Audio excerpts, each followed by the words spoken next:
तैयार रहिए। स्टार्ट। अध्यक्ष महोदय, मैं आपकी आज्ञा से अपना बिल सदन के सामने विचार के लिए रखना चाहता हूँ। स्टॉप। मैंने इस बिल में एक बात कही है कि जो विदेशी धन गलत तरीके से हमारे देश में आता है उसके ऊपर कोई कड़ी निगरानी होनी चाहिए। स्टॉप। मैंने इस बिल में यह भी कहा है कि कोई भी पार्टी, कोई भी संस्था, कोई भी आदमी अगर विदेशों से धन लेता है तो उसकी सूचना तुरंत सरकार को दी जानी चाहिए। स्टॉप। उस आदमी या उस संस्था के लिए यह भी अनिवार्य हो कि उस राशि का पूरी तरह से लेखा जोखा रखे और 1 वर्ष के बाद उस राशि के खर्च का पूरा लेखा जोखा सरकार के पास भेजे ताकि सरकार को मालूम हो सके कि कितना धन विदेशों से आया तथा वह किस प्रकार खर्च हुआ। स्टॉपेरा। इस सदन में इस संबंध में अनेक बार बहस हो चुकी है। स्वयं गृह मंत्री जी ने यहाँ कहा था कि वह इसके संबंध में एक बिल सदन में लाएंगे, लेकिन मुझे बड़े दुख के साथ कहना पड़ता है कि 2.5 वर्ष बीत जाने के बाद भी आज तक वह बिल सदन में नहीं आया। आज अगर कोई यह कहे कि मैंने यह पैसा अमेरिका से लिया है या चीन से लिया है या अन्य देश से लिया है तो उसके ऊपर आज कोई भी मुकदमा नहीं चल सकता। स्टॉप। आज हमारे देश में कोई कानून ऐसा नहीं है जो इस चीज पर प्रतिबंध लगा सकता हो। स्टॉप। आज 3 बड़े बड़े देश हैं जहां से हमारे देश में पैसा आता है। स्टॉप। कुछ पैसा अमेरिका से आता है, कुछ चीन से आता है और कुछ पाकिस्तान से आता है और छुटपुट अन्य देशों से। स्टॉप।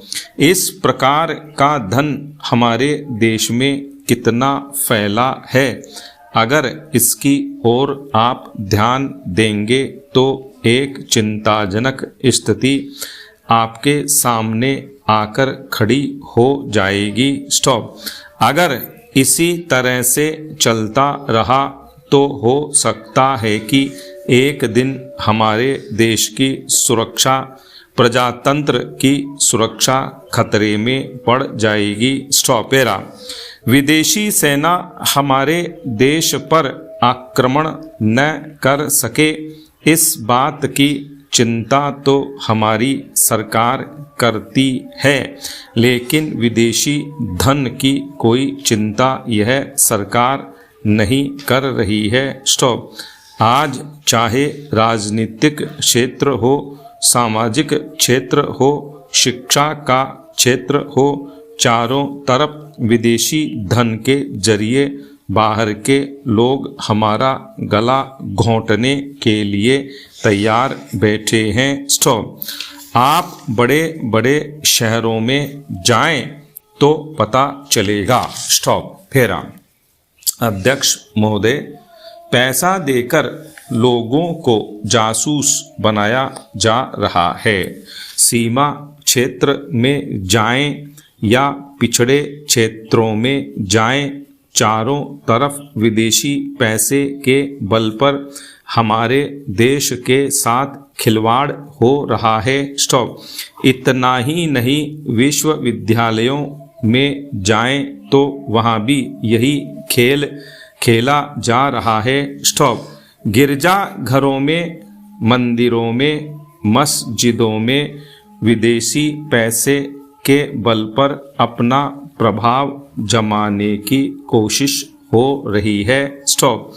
यह समस्या किसी एक पार्टी की नहीं है, यह राष्ट्र की समस्या है। आज सदन में वित्त मंत्रालय की मांगों पर बहस हो रही है। सरकार के हर विभाग का वित्त मंत्रालय से संबंध होता है।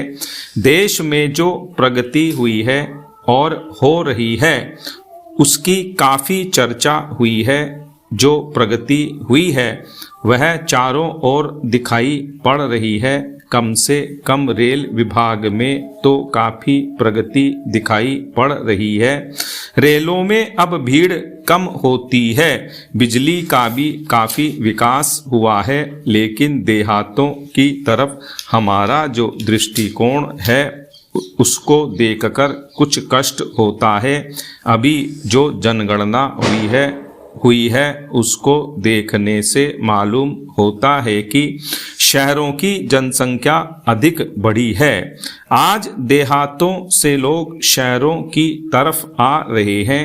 हमारे राष्ट्रपिता ने कहा था कि लोग देहातों में बसें, देहातों के जीवन को पवित्र करें। लेकिन स्वराज्य के 55 वर्ष बीत जाने के बाद भी देहातों की तरफ न जाकर शहरों की तरफ लोग आते जा रहे हैं। इस प्रश्न पर हमको कुछ गंभीरता से विचार करना होगा। स्टॉप। अगर देहातों में लोगों को सुख सुविधाएं मिलती तो आज शहरों में प्राप्त हैं तो लोग देहातों से शहरों की तरफ न दौड़ते बल्कि शहरों से देहातों की तरफ जाते। स्टॉपेरा। देहात के जीवन में 2 प्रकार की चीज़ें थीं। एक तो जमींदारी प्रथा थी और दूसरी वे लोग थे जो रुपए का लेन देन करते थे। जमींदारी प्रथा समाप्त हुई। इससे लोगों को कुछ राहत मिली। जहाँ तक रुपए के लेन देन का प्रश्न है, पहले 25% तक का ब्याज लिया जाता था। उसमें अब कुछ कमी अवश्य है, लेकिन कहीं कहीं तो अभी भी उतना ही ब्याज लिया जाता है जिससे कर्जा लेने वाला उनके चंगुल से नहीं निकल पाता। सरकार भी अब उचित दर पर कर्जा देने लगी है।